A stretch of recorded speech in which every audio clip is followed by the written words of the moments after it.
3 मोठ्या साईजचे बटाटे शिजवून त्याची साले काढून घ्यायची व त्याचे बारीक तुकडे कापून घ्यायचे।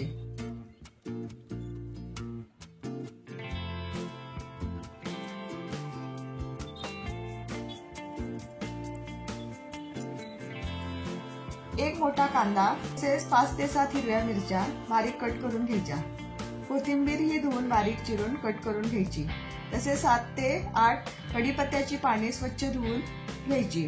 आता एका कढईमध्ये तेल गरम करून त्यामध्ये अर्धा चमचा मोहरी, अर्धा चमचा जिरे व कढीपत्ता घालून घ्यायचे व ते छान तडतडले की त्यामध्ये चिरलेला कांदा, चिरलेली मिरची घालून चांगले फ्राय करायचे व त्यामध्ये पाव चमचा हिंग, अर्धा चमचा तीळ,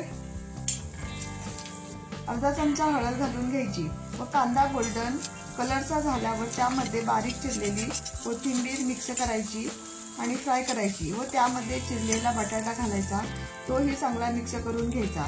नंतर चवीनुसार मीठ घालून घ्यायचे व 5 मिनिटे झाकण ठेवून स्टीम द्यायला ठेवायचे।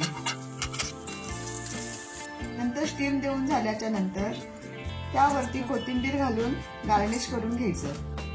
ही तयार आहे आपली बटाट्याची भाजी।